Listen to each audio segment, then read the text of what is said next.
세상살이가 힘들고 지쳐도 온전한 내 편 한 명만 있으면 사라지는 게 인생이야. 이 대사는 개춘할망이라는 영화에 나오는 대사입니다. 주인공인 할머니가 손녀에게 해주는 말인데요. 근 3년의 시간 동안 우리 일상의 모습들이 참 많이 변했습니다. 이전의 모습들이 어땠는지 잘 생각나지 않을 정도로 말이죠. 서로의 건강과 안전을 위해 지켜온 거리두기가 우리 사이의 마음의 거리까지 멀어지게 한 건 아닌지 걱정이 되기도 했습니다. 하지만 우리가 지난 시간을 잘 버텨온 건 떨어져 있어도 마음으로는 항상 서로를 생각하고 응원하는 온전한 내 편들 덕분이 아니었을까 라는 생각을 해봅니다. 오늘은 내 삶의 순간순간을 함께한 사람들의 이야기, 그리고 그들에게 하지 못했던 내 마음속 이야기를 전하려 합니다. 우리 자주 만나지 못해도 마음만은 가까이 있으니 괜찮아. 상공라디오 내 마음의 주파수 지금 시작합니다.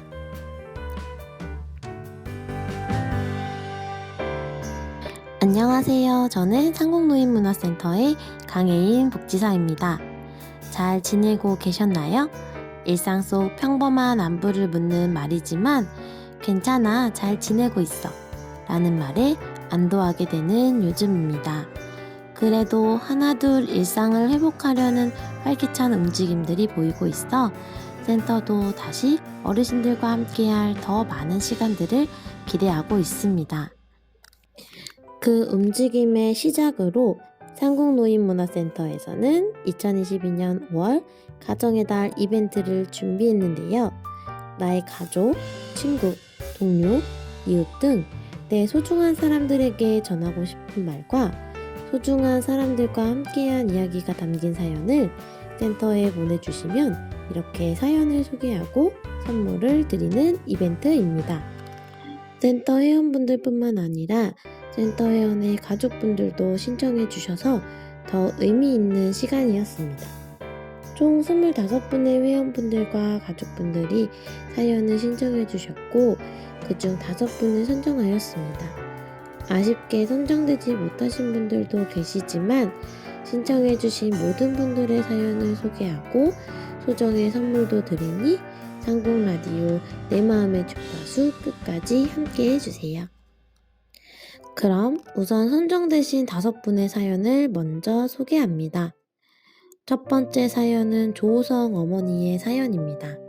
하늘나라에 있는 사랑하는 아들 영민이에게 아들, 무엇이 급해서 말 한마디 못하고 먼저 갔을까?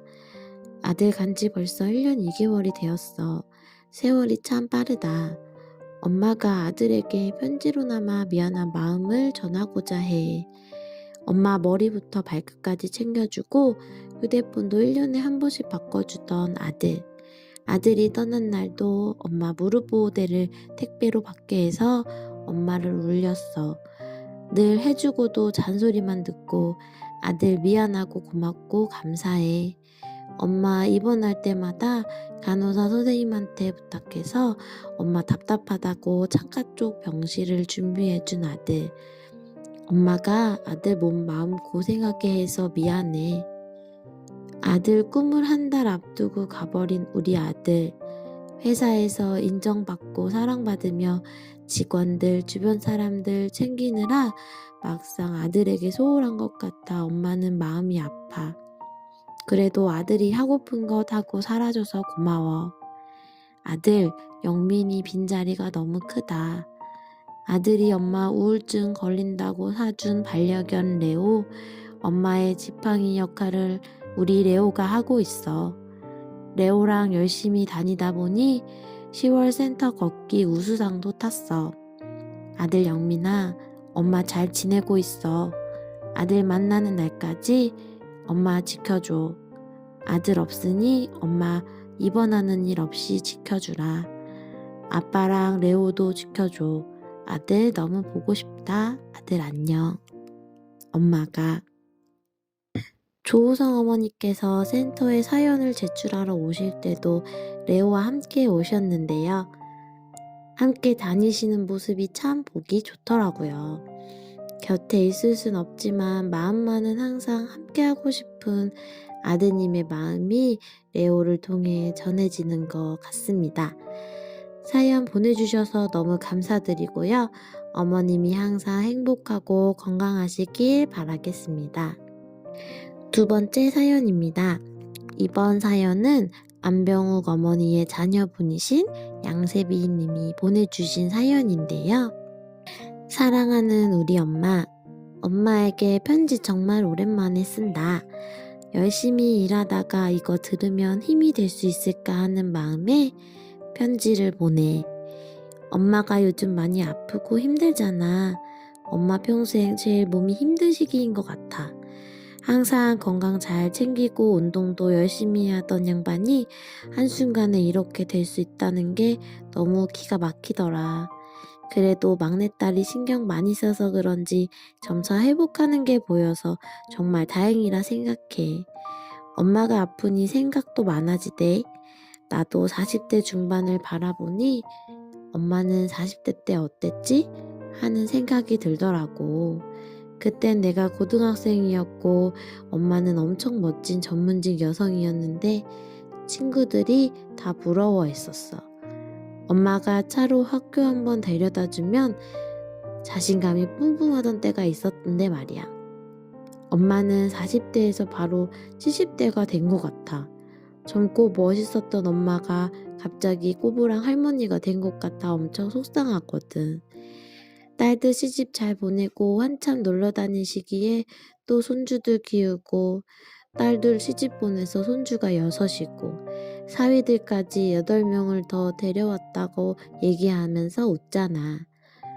손주 6을 한 명 한 명 보듬으며 키우느라 엄마의 50대, 60대는 홀랑 날아간 것 같아. 그 와중에 아빠도 좋은 곳으로 보내드리고 고생 많이 했는데 이제 나이 들어 아픈 할머니라니. 내가 더 잘해야지 매일 생각하는데 짹짹거리는 내 새끼들 먼저 챙기느라 까먹고 생각하고 그래서 항상 미안한 마음 한가득 고마운 마음 한가득 가지고 살고 있어. 내가 매일 엄마 생각하잖아. 그건 알지? 엄마 엄청 사랑하잖아. 손주들도 지들 생활에 바빠서 그렇지 외할머니 하면 좋아 죽잖아. 크진 않지만 소소하게 행복하잖아. 그래도 나는 엄마한테 태어나서 순탄하게 잘 해내며 산 것 같아. 삶의 지혜를 많이 배웠지. 우리 애들도 배운 거 잘 가르쳐 줄게. 큰 거 안 바래. 아프지 말고 지금처럼만 행복하게 살자. 얼른 회복해서 자전거도 타고 여행도 다니고 해. 사랑합니다. 저는 사랑이라는 말의 다른 표현이 미안해, 고마워인 것 같아요. 사랑하는 사람에게는 왜 이렇게 항상 미안하고 고마운지 그만큼 서로를 생각하는 마음이 크기 때문이 아닐까요? 하지만 미안하고 고마운 마음도 표현하지 못하면 진심을 전하기가 어려운 것 같아요. 사연을 보내주신 세빈님처럼 오늘은 소중한 사람들에게 그동안 표현하지 못했던 마음을 표현해 보는 것도 좋을 것 같습니다. 사연 보내주셔서 감사드리고 어머님과 함께 행복한 시간 많이 보내시길 바랄게요. 세 번째 사연은 신희영 어머니의 사연입니다. 안녕하세요. 저는 73세입니다. 젊어 혼자 되어 아들 하나를 바라보며 청춘을 다 바쳐 열심히 가슴고생 다 하면서 지금 여기까지 온 것 같습니다. 57세의 손주, 손녀 3명을 키우고 지금 혼자 지내고 있습니다. 아들 부부가 맞벌이라서 아이들을 제가 키웠습니다. 손녀, 손주를 키워야 했기에 아들 부부와 함께 살았습니다. 함께 산다는 것, 가족이 서로 이해하고 도와주지 않으면 어렵습니다. 아이들과 함께 15년을 살다가 지금은 혼자 살고 있는데 처음에는 무척 힘이 들었습니다. 3년이 지나도 마음 한구석이 텅 빈 것처럼 혼란스럽고 허무한 마음을 감출 수가 없었습니다. 코로나로 인해 대면도 없고 모든 것이 비대면이라 혼자 사는 사람은 더욱 사람이 그립고 누구하고 이야기하고 싶은데 그렇지 못해 우울증에 걸립니다. 요즘 온 동네가 개나리, 산수유, 벚꽃, 진달래, 민들레꽃이 피어 있어 꽃을 보고 많은 위로를 받습니다. 애들과 함께 살 때는 손주, 손녀, 재롱을 보면서 키우니 세상이 다 내 것처럼 참 행복했습니다. 손주, 손녀가 얼마나 귀엽고 예쁘던지 내가 이 세상에 살아있음에 감사했습니다. 15년이란 세월이 하루같이 행복했습니다. 정말 행복한 나날이었습니다. 힘은 들었지만 내게 주어진 선물에 감사하면서 살고 있습니다. 내 아들은 이토록 예쁘게 키운 기억이 없습니다. 지금은 먼 여행을 다녀온 느낌으로 다시 태어난 듯 새로운 세상을 체험합니다. 고독과 외로움이 다르듯이 스스로 내가 선택한 모든 것들이 존재의 의미를 지닐 수 있도록 하늘에 맡기고 감사하면서 낮은 자세로 내 생을 잘 살아보렵니다. 한 그릇의 더운 밥을 먹기 위해 나는 몇 번이나 자신을 속이고 살아온 지난 날을 돌아봅니다. 지금은 참 행복합니다. 가족이 많이 생겨서. 아들하고 둘이 살다가 가족이 6명이 되었습니다. 지금은 나는 행복합니다. 감사합니다. 사랑합니다. 어머님의 사연은 감사, 행복이라는 단어가 참 많네요. 그 중에서도 힘은 들었지만 내게 주어진 선물에 감사하면서 살고 있습니다라는 말이 제 마음에 참 많이 맴도네요. 어머니는 가족분들을 선물이라고 말씀해 주셨지만 가족들에게 가장 큰 선물이 바로 신이영 어머니가 아닐까라는 생각을 해봅니다. 앞으로 6 식구 모두 행복한 일만 가득하시길 바랄게요. 사연 보내주셔서 감사합니다. 네 번째 사연은 김기영 아버님의 사연입니다. 어느 날 갑자기 홀로 떠난 아내에게 당신을 떠나보낸 지가 벌써 오늘이 500일이 되는 날이군요.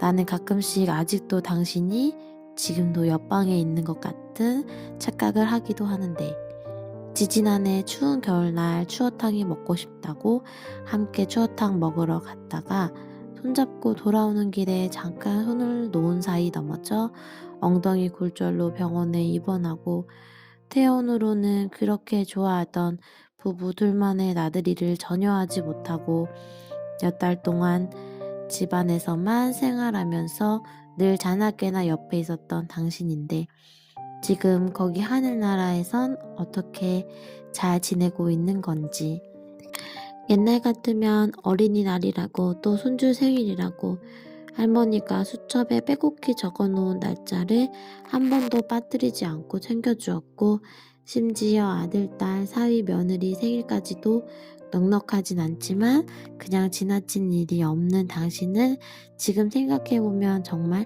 빈틈없는 현모양처였다는 걸 새삼 느끼고 있어. 가족공원 봉안당에 있는 당신에게 매주 들리면서 꽃 한 송이를 시들기 전에 새 것으로 교체해주면서 나는 얼마나 후회하는지 몰라.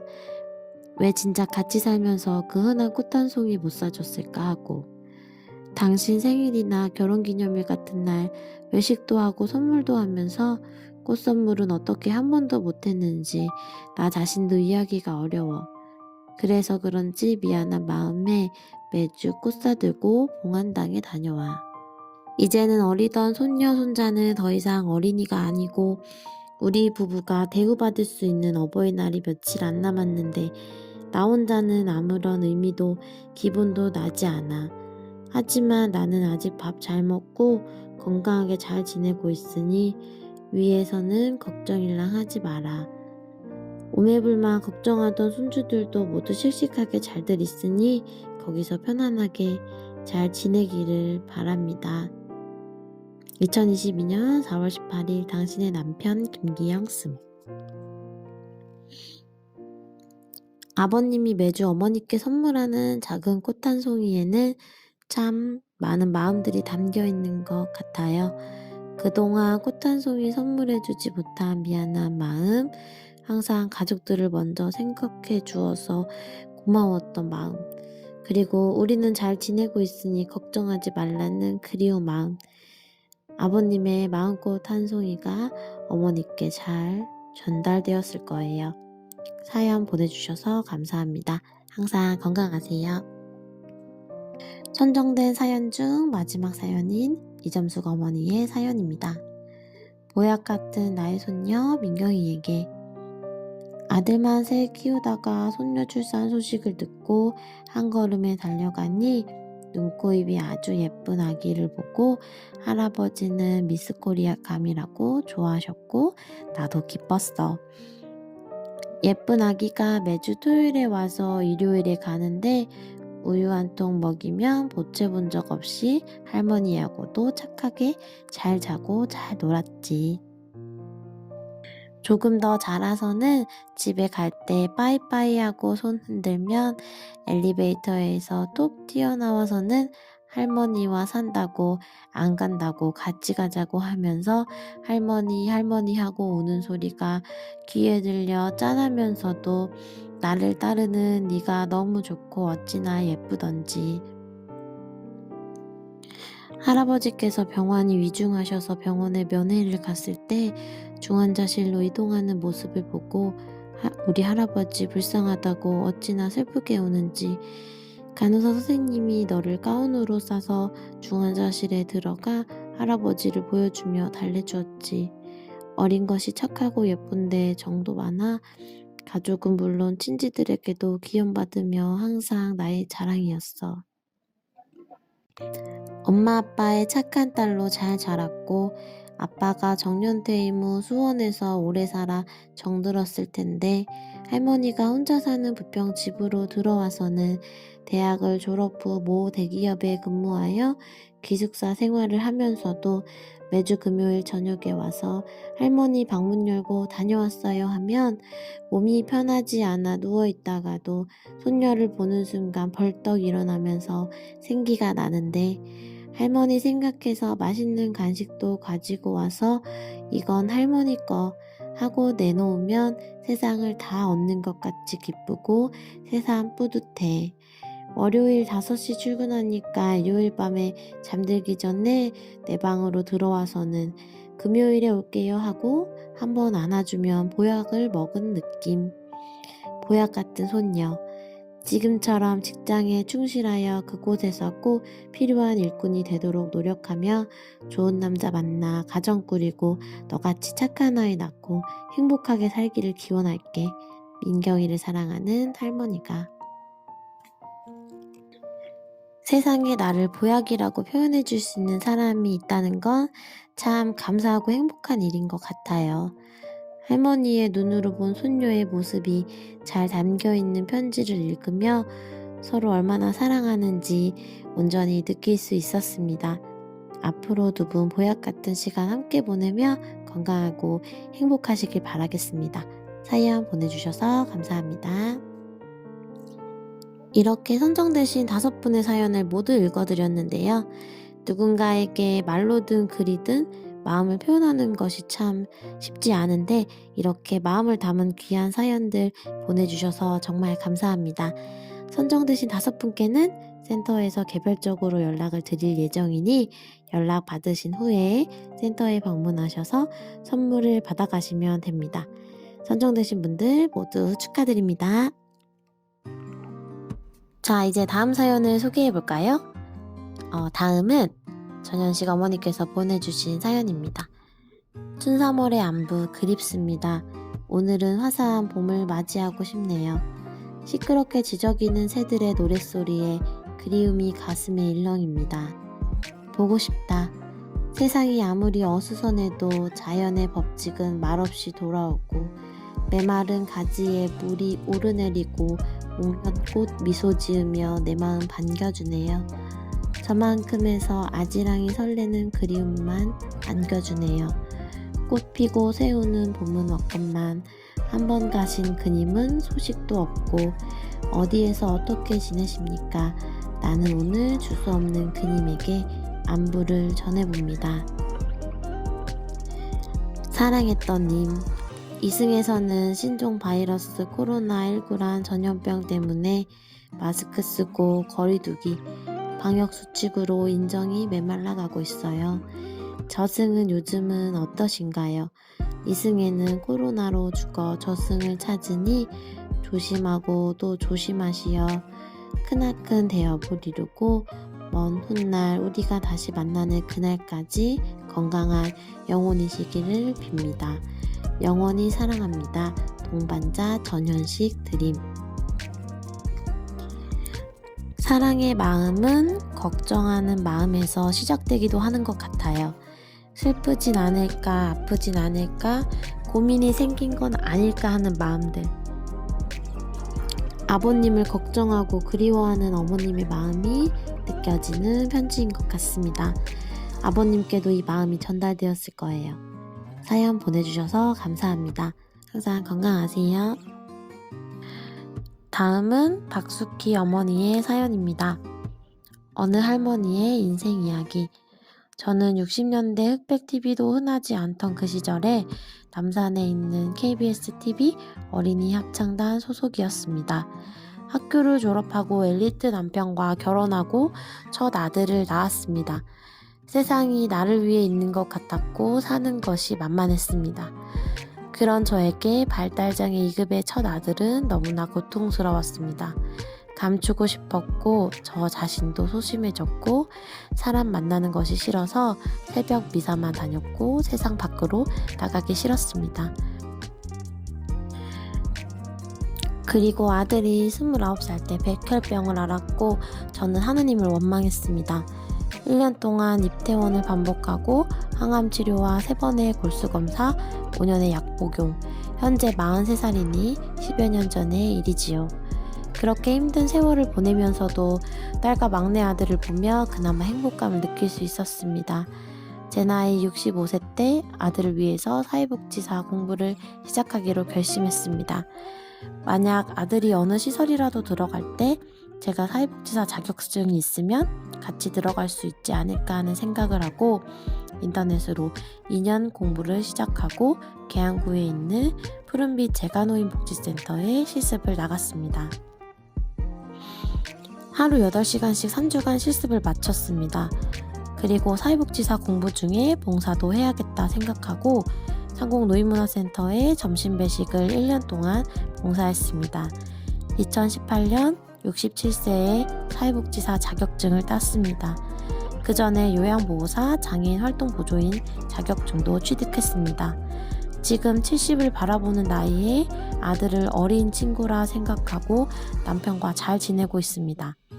내 자신을 다시 돌아보면서 긍정의 마음을 가져봅니다. 한 장 남짓되는 사연이지만 어머님께서 그동안 지나오신 시간들과 그 시간 속에 계셨던 어머니의 마음이 잘 표현된 사연이었습니다. 어머니께서 그동안 시간들을 잘 견뎌오실 수 있으셨던 건 긍정의 마음 덕분이지 않을까 생각해 봅니다. 앞으로도 긍정의 마음으로 가족과 함께하는 즐거운 인생 되시기를 응원하겠습니다. 사연 보내주셔서 감사합니다.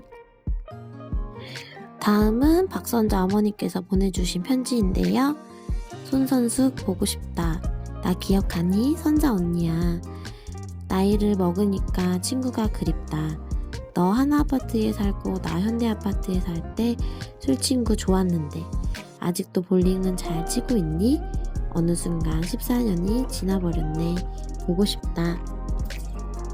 옛 친구가 좋은 이유는 친구를 통해 그 시절 나의 모습을 떠올릴 수 있기 때문이라는 말이 있습니다. 나의 추억 한편에 좋은 인연이 되어준 친구에 대한 어머니의 마음을 들여다볼 수 있는 편지였습니다. 사연 보내주셔서 감사드리고 어느 날 선물처럼 옛 친구의 소식이 어머니께 닿기를 바랍니다. 그럼 다음 사연 계속해서 소개해드릴게요. 허인신 어머니의 사연입니다. 사랑하는 내 딸에게 늘 같이 있고 싶고 챙겨주고 싶은 지혜롭고 씩씩하고 현명한 내 사랑. 이제 어느덧 커서 가정을 이뤘구나. 참으로 대견하다. 형편이 어려워 학습지며 가외 학원 엄두도 못 내고 키웠는데 자기 몸값은 스스로 키우겠다고 학사, 석사, 박사까지 결국은 공기업 들어가 활발하게 생활하는구나. 늘 선한 마음을 갖고 긍정적인 삶이 너의 원동력이었지.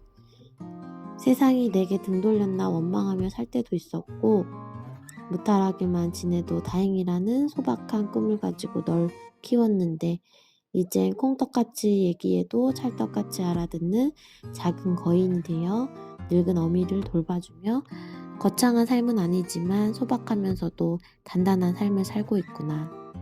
내 남은 인생과 겹치면서 너에 대한 기대와 설렘이 소소한 행복으로 다가온다.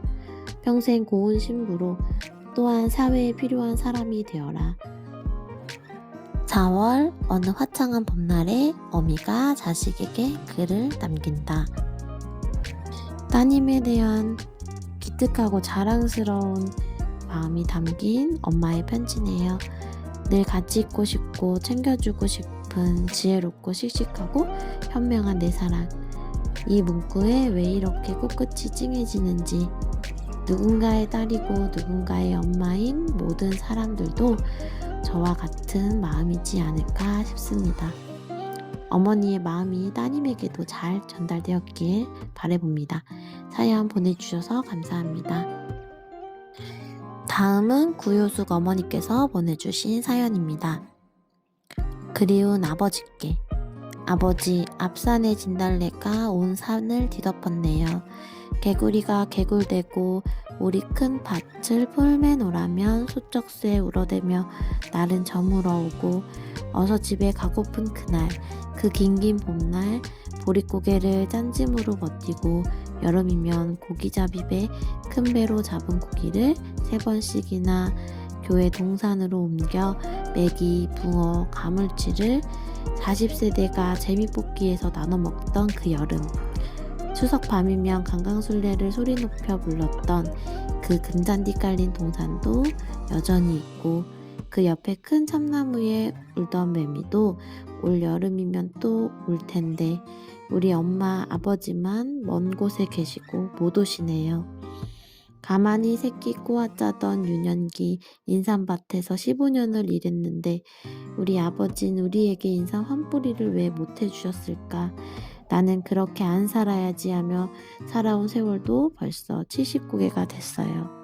내 자식들에겐 고생 안 시키고 잘해줘야지 했는데도 어떠니 저떠니 원망을 늘어놓는 애들을 보며 사람이 만족하지 않으면 무슨 소용이 있겠냐고 느껴집니다. 6.25 전쟁 때 참전용사로 가셨을 때 너무 배고프고 먹을 것이 없어 식당에 있던 된장이 있어 그걸 찍어 먹은 것이 성경 말씀에서 죄라고 하여 넷째 손가락 끝마디를 잘라버리신 우리 아버지. 늘상 일하실 때 손이 시려워 누더기같이 여러 겹 기워서 장갑을 쓰시고 나무하러 동산에 가셨던 그 뒷모습이 선합니다. 아버지가 늘 말씀하셨죠. 나 죽으면 울지 마라. 나는 하나님 나라에 천국에 가는 거니까. 치매 걸린 지 10년 된 아내 우리 어머니를 두고 치매 걸린 몸으로 100살까지 사신 할머니를 두고 먼저 돌아가신 우리 아버지. 중국 땅에서 남의 집 머슴으로 살아서 받은 돈으로 집도 사고 만평이나 되는 논밭을 사서 일구신 아버지. 당신 목에 쌀밥 넘어가는 게 아까워서 옥수수 감자로 끼니를 때우시며 돈을 모으시고 그럼에도 지나가는 거지들을 모두 다 보살피신 아버지. 어떤 때는 할머니가 사주신 사파리 점퍼도 거지들에게 벗어주어서 어느 해 그 옷을 입고 또 얻어먹으려고 우리 집에 온 거지도 있더랍니다. 그렇게 여러 가지 일로 평생을 봉사하시고 겨울이면 펌프 얼어붙은 집은 다 다니시면서 녹여주시고 교회 드럼통에 석유를 넣어 교회를 따뜻하게 해주시고 부모 없이 가족 없이 불쌍하게 죽은 사람들 장례도 치러주시던 내 사랑하는 아버지. 지금쯤 못자리가 10cm쯤 물 위로 올라올 때가 됐네요. 그리운 고향 언덕을 넘어 다시 오는 것만 같은데 야속하게도 그 세월이 18년이 지났네요. 아버지 늘 부르시던 휘파람 소리가 귀에 쨍쨍하네요. 그립고 그립습니다. 그리운 아버지, 이웃을 돌보아라. 조금이라도 내 몸같이 이웃을 사랑하는 아버지의 딸이 되려고 노력할게요. 큰딸 효숙이가. 자식은 부모의 거울이다라는 이야기가 있죠. 지금 어머니가 거울이 되어 예전 아버지의 모습을 비추고 있는 건 아닐까라는 생각을 해봅니다. 조금이라도 내 몸같이 이웃을 사랑하라는 아버지의 마음과 같이 그런 삶을 살기 위해 노력하겠다고 하는 어머니의 모습을 아버지께서 하늘에서 보고 계신다면 참 뿌듯하고 행복하실 것 같다는 생각이 듭니다. 사연 보내주셔서 감사합니다. 항상 건강하시고 뜻하시는 바 이루는 삶을 사시길 응원하겠습니다. 다음은 김명신 어머님의 사연입니다. 오미크론은 사랑을 타고 3월 초였습니다. 지인과 함께 오랜만에 메밀 냉면집에 갔습니다. 거의 집에서 밥을 해먹다가 메밀 냉면을 먹으니 아주 맛있게 잘 먹고 나왔습니다. 카페에 가서 커피도 마시고 이런저런 얘기를 나누다가 집으로 왔습니다. 저녁이 되니 좀 쌀쌀함이 피부에 파고들었습니다. 날씨가 추워지려나 보다 하고 생각을 했습니다. 움직이지 않다가 그날은 좀 많이 움직였고 말할 기회도 거의 없었다가 그날 이야기를 많이 해서인지 피곤함을 느꼈습니다.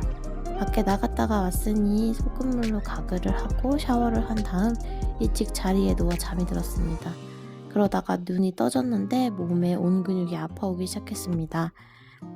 예전에 대상포진에 걸렸을 때 증상이 떠올랐습니다. 증상이 비슷했습니다.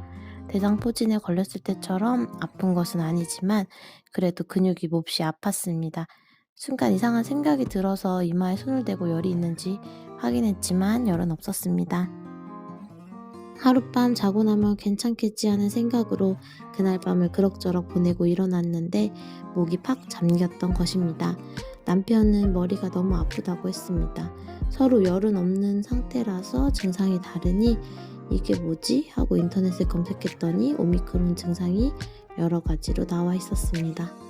이틀째 되는 날에는 입맛도 없고 근육이 너무 아파서 꼼짝 않고 누워 있었습니다. 입맛이 없어서 세 끼를 거의 못 먹었습니다. 같이 메밀냉면을 먹었던 지인이 걱정돼서 연락을 해봤더니 본인은 괜찮다고 했습니다. 전화를 걸은 그 지인이 뭐 먹고 싶은 것이 없냐고 물었습니다. 갑자기 우엉이 들어간 김밥이 먹고 싶다고 했더니 목감기약과 김밥을 사서 저희 집 앞까지 갖다 주고 갔습니다. 김밥 한 줄을 다 먹고 나니 기운이 좀 났습니다. 다시 근육통이 심해서 약을 먹고 자리에 누웠습니다. 조금 있으려니까 검단에 살고 있는 자매한테서 전화가 왔습니다. 여보세요? 라고 했더니 목소리 왜 그래? 하며 놀라는 것이었습니다. 오미크론 증상 같아서 밖에 못 나가고 있다고 했습니다. 목은 잠겼지만 그래도 열과 통증이 없고 기침도 안 한다고 말해주었습니다. 그래도 끼니를 좀 챙겨가면서 약을 먹어야 한다고 하며 서로 몇 마디 얘기하고 끊었습니다. 어둑어둑한 시간이었는데 그 자매한테서 다시 전화가 왔습니다. 우리 집 주소를 얘기하면서 맞는지 확인하는 전화였습니다. 한번 온 적이 있었기에 기억을 하고 있었던 것입니다. 다시 전화가 왔습니다. 어두워서 글자가 잘 안 보여 집을 못 찾겠다는 것이었습니다. 이 늦은 저녁에 웬일이냐고 했더니 뭐 좀 전해주고 가겠다고 했습니다. 사정이 사정이니만큼 집에 들어올 수가 없고 문 앞에다 물건만 내려놓고 갔습니다. 입맛 없다고 끼니 거르지 말고 챙겨 먹으라는 말만 남기며 자매가 가져온 것을 보고 헉 하고 심장이 놀랬습니다. 상자 안을 열어보니 삶은 고구마 봉지가 상자 반을 차지하고 무 양파를 가득 담아서 가져왔습니다. 밥 해먹기 힘들고 입맛 없으니 고구마라도 대신 먹으라고 했습니다. 무랑 양파가 오미크론에 좋다는 얘기를 들었으니 무는 그냥 잘라서 생으로 먹고 양파는 프라이팬에 살짝 볶아서 먹으라고 했습니다. 고구마를 바로 하나 먹었는데 얼마나 달고 맛있던지 이렇게 세심한 배려에 저는 감동에 감동을 받았습니다. 상자의 무게가 상당했습니다. 이 무거운 것을 가지고 검단에서 지하철을 타고 온 것입니다. 거리와 무게에도 불구하고 와준 것입니다. 이 두 사람의 실천적인 사랑을 보면서 다짐했습니다. 저에게 가슴 깊은 깨달음을 주었습니다. 두 사람의 용기가 대단했습니다. 다른 사람이 오미크론으로 아프다고 하면 과연 나도 이렇게 해줄 수 있을까를 생각해 보았습니다. 하지만 이번 일로 저에게도 용기가 생겼습니다. 제 주위에서 도움의 손길이 필요할 때 자그마한 도움이라도 줄 수 있는 숨은 사랑의 실천가가 되어야겠다고 생각했습니다. 가슴에 박혀있는 고마움을 이렇게 글로나마 조금이라도 표현할 수 있어서 너무 감사할 따름입니다.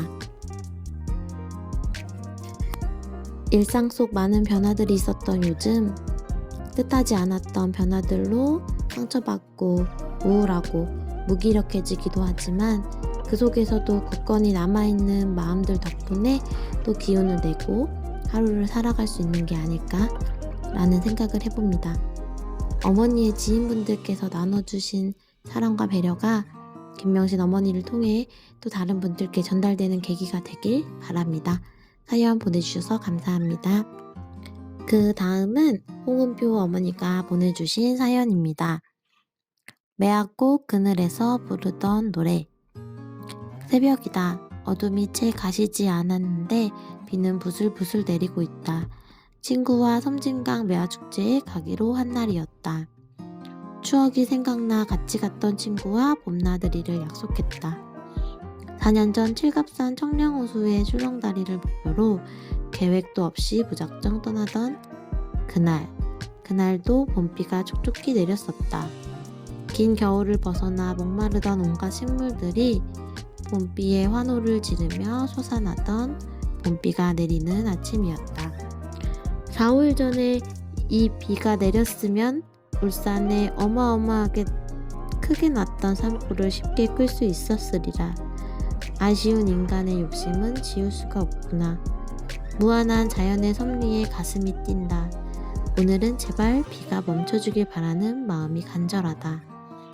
건드리면 톡 터질 것 같은 귀여운 매화를 상상하며 관광버스에 시간을 맞추려는 절박한 마음에 빨리 나타나지 않는 택시가 원망스러웠다. 새벽 알람 소리에 벌떡 일어나 냄비에 물부터 얼려놓고 서둘러 씻었다. 거울에 바짝 들이댄 얼굴에 대충 화장솜으로 칠하고 그렸다. 요즘 귀찮은 마스크가 주름진 얼굴 반쪽을 가려주니 참 다행이다. 모처럼 친구와 만남인데 휴게소에서 먹을 아침 준비에 마음이 바빴다. 벽시계를 힐끗힐끗 곁눈질하면서 팬에 올리브 기름을 넣고 볶았다. 맛소금과 후추, 깨소금을 뿌리니 예쁜 아침 먹거리가 완성됐다. 부지런히 배낭 메고 집을 나서는 발걸음은 우산을 쓰고도 어제보다 가벼웠다.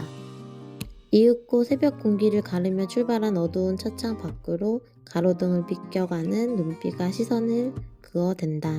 반가운 친구와 나란히 앉아 지난 이야기에 창문에 부딪히는 진눈개비마저 정다웠다. 4, 5년 전 청량호에서 맞던 그 봄비에 젖듯 이신 점심으로 불 꺼진 버스 안에 눈 감고 비스듬히 앉아 있었다. 오미크론의 일상을 위협받는 현실에서도 휴게소의 아침은 여전히 북적이고 식당엔 줄을 서 있었다. 둘이는 복잡한 곳을 피해서 한가한 바깥나무 걸상에 걸터 앉아 아직도 온기가 남아있는 아침을 먹었다. 친구가 가져온 커피와 떡으로 만족한 아침 식사였다. 어쩌면 이 짙은 커피 향이 더 진한 낭만과 추억으로 남을 것 같았다. 환하게 밝은 차창 너머로 살짝살짝 부딪히는 봄비에 가슴은 촉촉히 젖어든다. 냉이국 향기에 취해 어느덧 섬진강 매화마을에 도착하였다. 비는 멈춘 듯 뽀얀 안개로 쌓여 있었다. 서둘러 버스에서 내려 남의 땅을 밟았다. 문득 추억이 스친다. 몇 해 전 먼저 떠난 글벗 평교가 떠올랐다. 백두산 관광에서 우연히 만난 임실에 사는 수필가였다. 블로그에 이웃이 되어 그의 글을 애독하면서 친구가 되었다. 불행히도 3년 전 먼저 떠난 부인을 그리워하면서 그도 세상을 떠났다. 그는 지금 애타게 그리워하던 부인과 만났을까? 몇 해 전 평생학습 동아리 사람들과 섬진강 매화축제에 왔었다. 그때 임실에서 남원까지 나를 만나러 먼 길을 달려와준 멋진 친구. 그래서 같이 간 동료들에게 큰 감동을 주기도 했었다. 간단히 길거리표 커피 한잔 하는 것만으로도 좋아하고 반가워하던 친구. 아직도 그의 호탕한 웃음소리가 나에겐 남아있다. 관광버스 꽁무니를 따라 매화마을 이곳까지 왔었던 친구다. 매화마을 입구에서부터 차도 밀리고 사람들도 줄을 쳐서 올라갔다. 비도 내리는데 무슨 관광객이 이리도 많을까. 매화동산에 봄눈이 여기저기 쌓인 듯 하얀 꽃무덤이 멋졌다. 구름에 쌓인 안개비 속으로 봄은 더 실감났다. 가까이 갈수록 꽃잎은 떨어지고 붉은 꽃받침과 붉은 꽃술들이 제 나름대로 남아있는 꽃들과 잘 어우러진 모습이었다. 이를테면 때 지난 매화축제였다. 그래도 예뻤던 때를 상상하며 여기에 온 것만으로도 즐거웠다. 하늘이 물속으로 보이는 잔잔한 섬진강가에서 친구와 푸짐한 해물파전과 매실 막걸리 삼매경에 빠졌다. 꿈같던 지난 시절, 우리 젊음이의 달파, 시려오는 우리 가슴은 무슨 생각을 하고 있었을까? 지는꽃 흘러간 세월의 발자취를 돌아보았을까? 멈춘 듯 흐르는 섬진강가를 거닐며 분홍 꽃잎 조각배를 띄었을까? 나는 지금 평교 그 친구를 떠올리고 있다. 벚꿀 푸짐하게 한 접시, 벚꿀파전 한 접시 시켜놓고 매실 막걸리 잔 부딪히면서 외치던 매화꽃 나무 아래서 마이크 잡고 부른 노래 이강산 낙하유수가 지금도 내 귀에 들리는데 지금 친구는 무얼 하는가. 내가 여기에 왔는데 오늘따라 무척 보고 싶구만. 한편의 소설 같은 어머니의 사연 잘 읽었습니다. 또 소설보다 더 소설 같은 게 우리의 삶이 아닐까라는 생각도 해볼 수 있었어요. 친구를 그리워하는 어머니의 마음이 덤덤하게 담겨져 있는 이 사연을 보면서 마음이 또 한편으로는 먹먹해지기도 했습니다. 사연을 읽는 동안 어머니와 친구분의 추억의 한 장면으로 들어간 것 같은 또 느낌도 들었습니다. 사연 보내주셔서 감사합니다. 다음은 구정의 어머니가 보내주신 사연입니다. 딸 자식 결혼시키고 서운함도 잠시뿐 백년 손님 사이에 딸 식사에 맞벌이 하다 보니 손자, 손녀, 산후조리원에서 나온 후 모든 것은 내 몫이 되고 말았다. 지금까지 13년이란 세월이 흘러갔다. 다른 사람들은 왜 그리 해주고 고생하는가 하지만 나는 힘이 들어도 재미가 있다. 열심히 공부하며 상도 받아오고 재롱도 떨고 할 때 힘든 것이 싹 사라진다. 우리 노후에 웃음을 주는 아이들, 내가 힘이 되는 한 열심히 함께 해주고 싶다. 우리 사위, 딸, 손자, 손녀, 할머니가 사랑한다. 건강하렴. 딸, 사위, 손녀, 손자까지 구정의 어머님의 사랑이 닿지 않은 곳이 없네요. 어머니의 사랑 덕분에 아이들의 웃음도 가족의 기쁨도 잘 유지되고 있는 게 아닐까라는 생각을 해봅니다. 가족들이 어머니의 사연을 듣는다면 참 감사하고 행복할 것 같습니다. 사연 보내주셔서 감사하고요. 가정 내 평안함만 가득하시길 바라겠습니다. 다음은 오승연 어머니가 보내주신 사연입니다. 5월은 가정의 달. 매년 5월이면 생각나는 날이 있어요. 5월 15일 서울 행복예식장에서 결혼식을 올렸지요. 그런데 결혼식 날 왜 그렇게 부끄러워 떨었는지 모르겠어요. 지금 와서 생각해보니 그때가 행복했나 봅니다. 5월 15일 세상에서 가장 아름다웠던 수줍은 신부의 모습이 떠오르는 사연이었습니다. 누구에게나 그때는 몰랐지만 돌이켜 생각해보면 그때만큼 행복했던 때가 있었나 싶은 순간이 있는 것 같아요. 어머니의 행복했던 순간 사연으로 전해주셔서 감사합니다. 다음은 신창순 어머니의 사연입니다. 5월의 추억. 그립다 말을 하니 더욱 그리워 두 눈을 감아봅니다. 꽃들이 저마다의 자태를 뽐내고 실록이 싱그러운 이 계절에 지난 5월의 봄을 생각해 봅니다. 인생사 스무고갯길 좋은 일만 있을까? 이왕이라면 웃으며 살자. 마사회에서 몽청껏 노래하고 함께 웃고 같이 먹고 같이 놀았던 정근쌤, 여진쌤, 옥주 언니, 영희 언니, 수열씨 모두 보고 싶고 그때가 자꾸 그리워집니다. 전대미문의 코로나 때문에 못 본 지 벌써 2년이 지났습니다. 그래도 긴 시간 잊지 않고 문자 보내주시고 전화 주시고 유튜브로 기쁨과 행복 주시는 정은쌤 모두 사랑하고 보고 싶습니다. 코로나 때문에 편안한 일상이 얼마나 큰 축복이고 행복임을 알게 되었습니다. 모든 만물이 소생하는 이 푸르른 계절에 우리들도 다시 만나볼 수 있겠지요? 이게 저만의 바람은 아니겠지요? 모두의 소망이겠지요? 옛날엔 뭉치면 살고 흩어지면 죽는다 했는데 지금은 뭉치면 죽고 흩어져야 산다니 흩어져 보니 나보다 우리가 더 낫지요. 우리 서로 안아주고 밥도 먹고 차도 마시며 둥글둥글 이 세상을 살고 싶습니다. 그때까지 모두들 건강하시고 우리 모두 파이팅! 코로나 때문에 편안한 일상이 얼마나 큰 축복이고 행복임을 알게 되었습니다. 어머님의 사연을 듣고 계신 분들이라면 누구나 공감할 수 있는 말인 것 같아요. 어머님의 바람이자 모두의 소망처럼 모두가 편안한 일상을 보낼 수 있는 날이 하루빨리 돌아오기를 바랍니다. 사연 보내주셔서 감사합니다. 다음은 김태중 아버님의 사연입니다. 사랑하는 친구 주호야, 너와 같이 얼굴 마주한 지도 50년이 지났구나. 그동안 어떻게 지내고 있니? 너의 주소를 제대로 알았다면 종종 편지도 주고받을 텐데 너의 주소를 몰라 이렇게라도 편지를 보낸다. 우리는 고교 동창이고 같이 졸업하여 너는 육군으로 나는 공군으로 병역 의무를 마치고 너는 소방관 나는 경찰관으로 관자의 젊은 평생을 바쳤지. 그 옛날 고교 시절을 살펴보면 우리는 시골에서 태어나 더 좋은 고교를 찾아 왕복 60리길을 걸어다니면서 통학을 했지.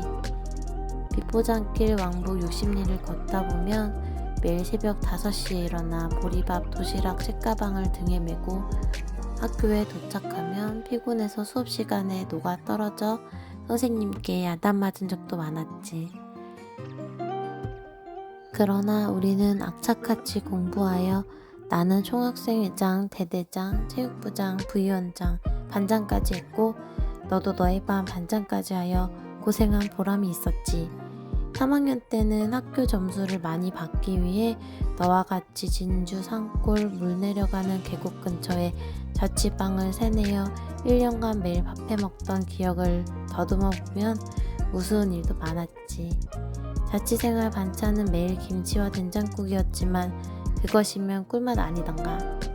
밥맛이 얼마나 좋았던지 솥단지째 놓고 밥 먹다 보면 뜨거운 거 잘 먹는 놈이 항상 밥을 많이 먹어 둘이서 의논하여 밥솥 위에 가로줄을 그어 한쪽은 내 것, 다른 한쪽은 너의 것 하며 밥을 공정하게 먹었지. 그러나 같이 안 먹을 때 솥단지 줄근 자리 밑으로 파고 들어가 먹어 서로 다툰 일 등 에피소드가 많았다. 정말 옛날이구나.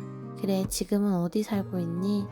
경북 대구에서 살고 있다는 말은 대충 들었지만 알 수가 없어. 이 글을 통해서 너의 주소를 알고 싶다. 우리 얼마 있으면 90을 바라보는 나이 아닌가. 죽기 전에 꼭 연락 주게나. 사랑한다, 친구야. 친구에게 편지를 쓰다 보면 나도 모르게 길어지는 이유가 아마 함께 나누었던 추억이 많기 때문인 것 같아요. 우리만 아는 소중하고 즐거운 추억들을 하나둘 담다 보면 어느새 그 시간으로 돌아간 것 같죠. 어르신들께서 시간이 흘러 많은 기억들이 흐릿해져도 그때 그 시절의 기억들은 얼마나 또렷이 분명히 기억하고 계신지 듣는 사람도 시간 가는 줄 모르게 되는 것 같아요. 아버님의 소중한 추억과 친구에 대한 그리움이 담긴 사연 잘 읽었습니다. 사연 보내주셔서 감사합니다. 다음은 하준호 아버님이 보내주신 사연입니다. 아버님이 사진도 함께 보내주셨는데요. 아마 손녀, 손자분들 사진인 것 같아요. 보내주신 사연도 사진과 관련된 글인 것 같습니다.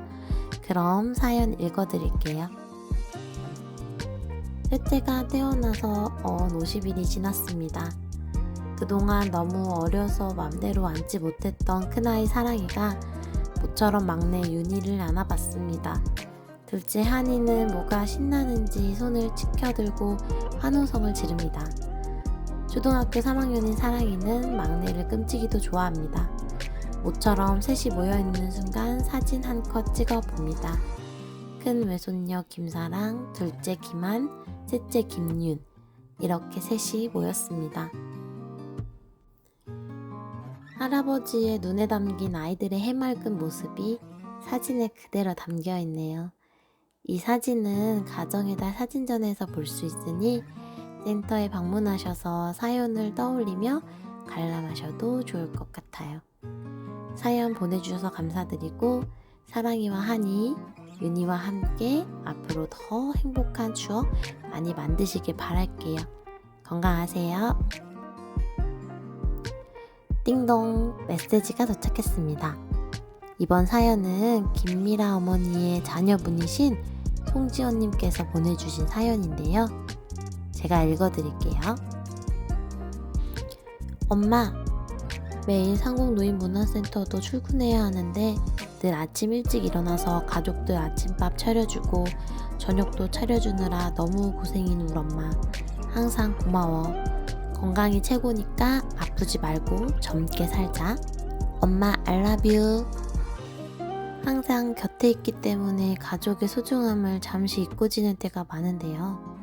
이렇게 하루 한번 잠시라도 나에게 소중한 사람을 생각하고 마음을 표현하는 시간을 많이 가졌으면 좋겠어요. 마음은 표현할 때 더 빛나는 법이니까요. 사연 보내주신 송지연님께 감사의 마음을 전하며 김미라 어머니께도 꼭 전해드릴게요. 다음 사연은 김영희 어머니께서 보내주신 사연입니다. 몇 년 전 양귀비꽃 필 때니 5월이던가 연습실에서 무용만 하던 우리는 바람을 쐬기로 했다. 모두 전철이 좋은 곳이 좋아 검색해보니 남양주 물회정원이 좋다기에 그리로 낙점. 모두들 안 가본 곳이고 입장료도 무료라니 더 좋았다. 각자 간식들을 가지고 부평역 출발, 용산역에서 갈아타고 온길산역에 내렸다. 과연 소문대로 아름다웠다. 푸른 한강에 빨간 양귀비꽃과 초록잎, 하늘까지 예뻐 아이들처럼 들뜬 우리는 사진을 마구 찍어댔다. 그런데 아침 일찍 출발해서인지 집으로 가기엔 시간이 너무 일러 가까운 곳에 있다는 두 번째 코스, 전망 좋기로 유명하다는 수종사에 가기로 했다. 택시 타야 한다는 동네 어른들의 말을 무시하고 우리는 의기투합 걷기로 했다. 처음에 평탄하던 길은 오르막길이 되자 가파라지기 시작했다. 절이니까 그러려니 했는데 너무 힘들어 오도 가도 못할 지경이었다. 서로 얼굴도 안 보일 때 주차된 차가 보였다. 아, 다 왔구나. 다들 힘내, 다 왔어. 소리쳐 알리고 다시 힘을 내는데 끝이 아니었다. 모퉁이를 돌아도 끝이 없었다. 아, 이제 다른 사람들은 못 올 테니 나라도 빨리 갔다 와야 기다리지들 않겠네. 나는 다시 힘을 내 일주문에 다다를 수 있었다. 마침내 산사 마당에 섰을 때 눈 아래 펼쳐진 양수리 일대, 두물머리 모양과 철교, 대교들의 모습, 장관이었다. 감탄하며 사진 찍고 서둘러 내려가려는데 우리 일행이 한 명 한 명 올라오는 게 아닌가. 건강들도 안 좋은데. 야, 대단하다, 대단해. 우리는 서로를 칭찬하며 얼싸안았다. 한숨 돌리고 수종사의 명물 500년 된 은행나무 앞에서 인증샷을 찍을 때 은행나무가 빙긋 웃는다. 예쁜 아가씨들 수고했어요. 내려가는 길에 우리 서로 맹세를 했다. 누가 여기 걸어 올란다면 도시락 싸자. 혼자서는 어려워도 함께라면 힘을 내서 해낼 수 있는 일들이 있는 것 같아요. 혼자보다는 함께해서 더욱 즐겁고 행복한 일들도 있고요. 여행도 그중 하나인 것 같습니다. 혼자서는 어렵고 두려운 길도 함께이기에 앞으로 나갈 수 있고 예쁘고 아름다운 것도 함께 볼 수 있기에 더욱 행복하니까요. 사연 보내주셔서 감사합니다. 앞으로 친구분들과 더 좋은 곳 많이 가시고 추억 많이 만드시길 바랄게요. 다음은 이종 아버님이 보내주신 사연입니다. 인생살이 여기까지 와 돌아보며 불현듯 이런 생각에 잠겨 어쩌다 32살 노총각이 아리따운 꽃청춘 21살 여자를 만나 열애 1년, 다음에 22살과 33살이 혼을 맺은 후 이제 지나간 횟수를 세어보니 56년. 기차 레일 궤도가 나란히 큰 고장 없이 이어져야 목적지를 향해 달려갈 수 있듯이 올해 우리 인생을 일명 칙칙폭폭 둘이 각각 77세에 88세 이라하고 지금까지 별탈 없이 살고 있음에 하나님이 주신 축복으로 알고 감사하며 말년을 보내고 있음을 새삼 뒤돌아보게 되네요. 결혼 후 3년쯤에 처가 제게 어렵게 입을 떼고 하는 말이 그때 결혼 이야기가 오갈 때 자기 친구들에게 결혼 예정을 알리니 친구들 이구동성으로 야 새파란 각시야 뭐가 급해서 눈에 콩꺼풀이 씌웠니? 어르신한테 가게? 직업은 뭐고? 응 그래 공무원. 그렇게만 한마디 했다네요. 이런 이야기를 듣고 마음이 변한 것이 아니라 오히려 더 반발이랄까? 그냥 나 좋아서 하는 일인데 그리 생각했었다 하더라고요. 그리고 한마디 덧붙임은 당시 각시 부모님께서 한 말씀 하셨는데 사람은 괜찮은 것 같더만 나이 차이가 너무 커서 후회할 텐데 그러시더라면서 진즉 말하면 섭섭해할까봐 이제야 말한다면서요. 그리고 덧붙이는 말 아는 사람이 손금을 잘 본다며 손을 보자고 해서 보여주었더니 손바닥에 생명줄이 짧아 단명하겠다며 걱정을 해주었다는 말까지요. 그런데 여기까지 왔네요. 여기서 잠시 늦장가를 감으로 지금껏 불편한 것 한 가지. 처형이 3살 위로 바로 우리 결혼 전에 결혼을 했는데 손윗동서가 저보다 5살이나 연하네요.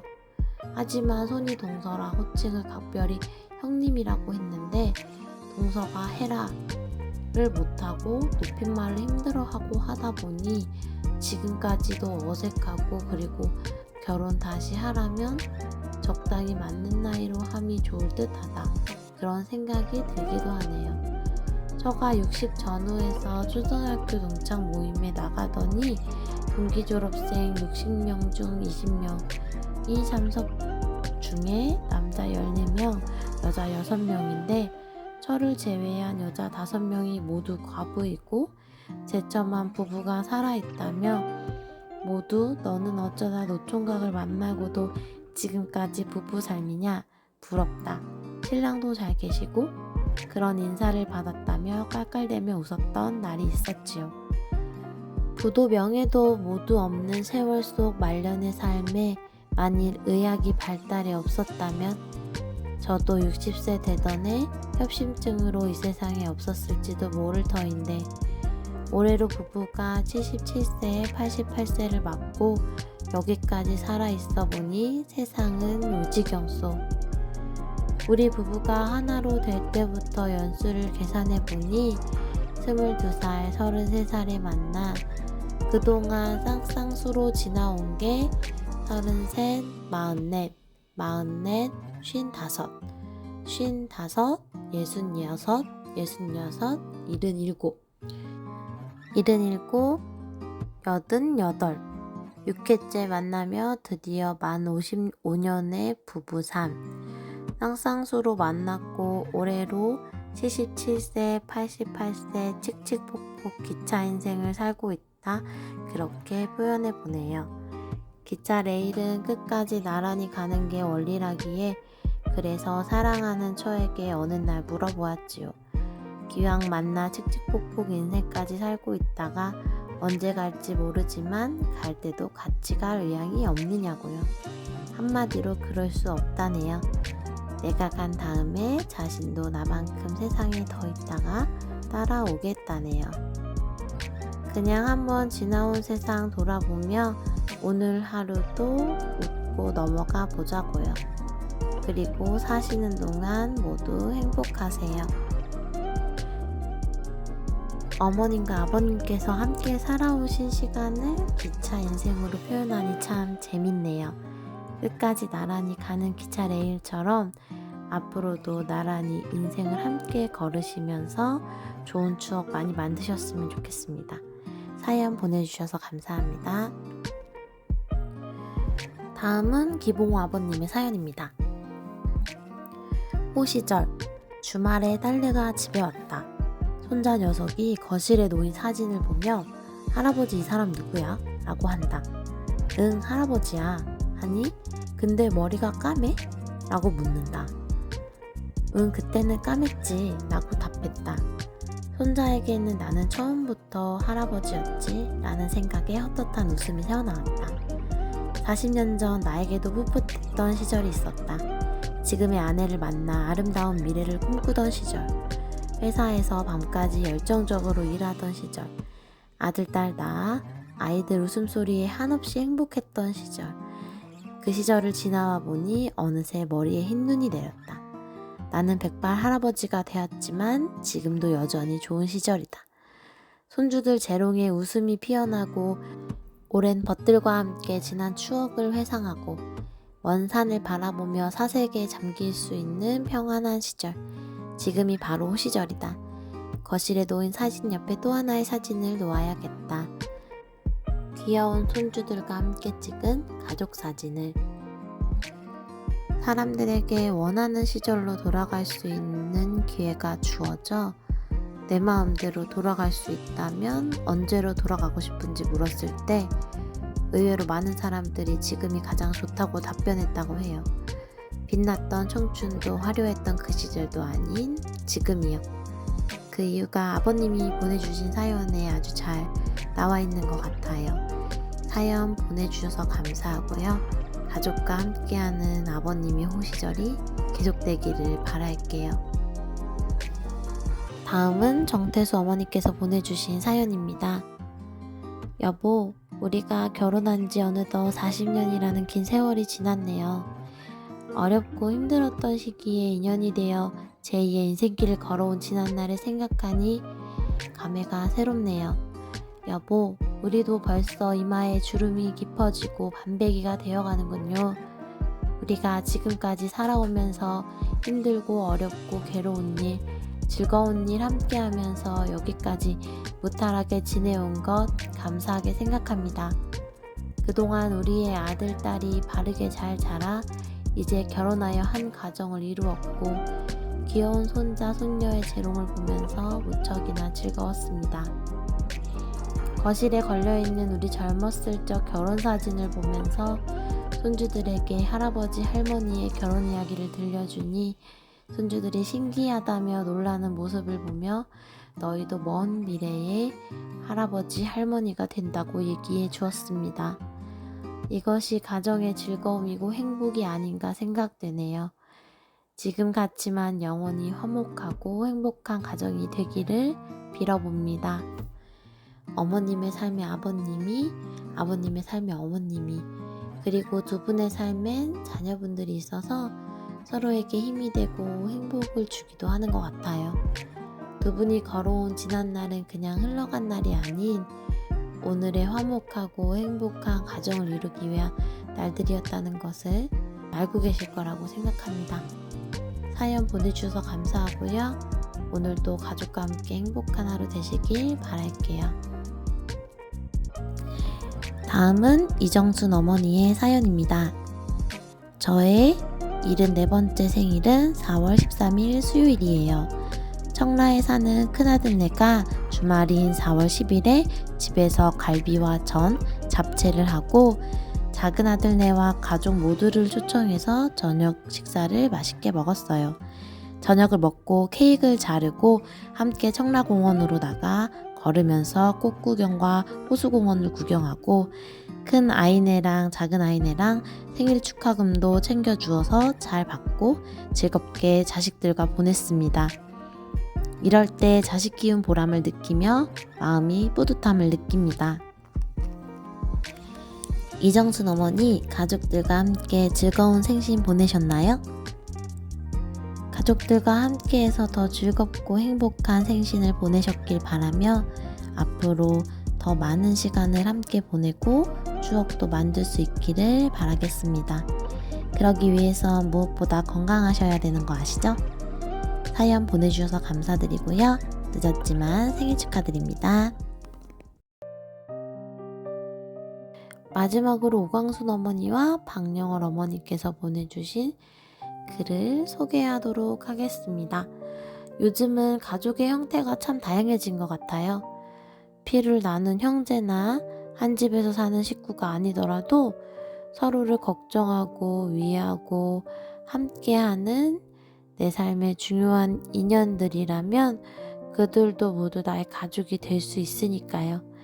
그런 의미에서 함께 배우고 나누고 즐거운 시간을 보내는 센터 회원분들도 서로에게 가족이 될 수 있고 가족보다 더 큰 의미일 수 있겠죠? 그래서 오광순 어머니와 박영월 어머니께서 센터 회원들을 위해 보내주신 글로 상공라디오 내 마음의 주파수를 마무리하려고 합니다.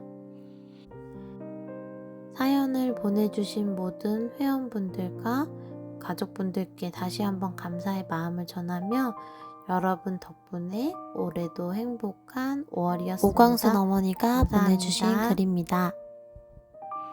꽃샘추위 지나고 꽃망울 새순 틔울 수 있는 반가운 단비에 흐뭇해하는 자연의 식물들의 웃음소리 들리시나요? 흐린 날이지만 마음은 밝게 고운님 가정에 웃음꽃 활짝 피시길. 살랑살랑 봄바람과 꽃들의 향연이 아름다운 금수강산입니다. 춥지도 덥지도 않은 계절 만끽하시며 힐링하세요. 박영월 어머니가 보내주신 글입니다.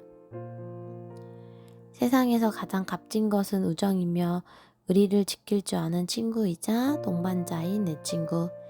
조금 부족해도 채워주고 조금 모자란 듯 손에 봐주는 내 친구. 아파서 위로가 되어주고 슬프고 외로울 때 힘이 되어주는 내 친구. 좋은 물건을 보면 함께 나누어 갖고 싶은 내 친구. 맛있는 음식을 보면 함께 나누어 먹고 싶은 내 친구. 이 세상에서 값진 보물도 물건도 많지만 무엇과도 바꿀 수 없는 소중한 내 친구. 나이 70이 되어 서로 아프지 말고 바라만 봐도 좋은 내 친구. 함께 좋은 여행도 가고 맛있는 것도 먹고 예쁘게 나이 들어 치장하고 멋지게 남은 인생을 함께 해줄 당신이 있어 난 참 복받고 행복합니다.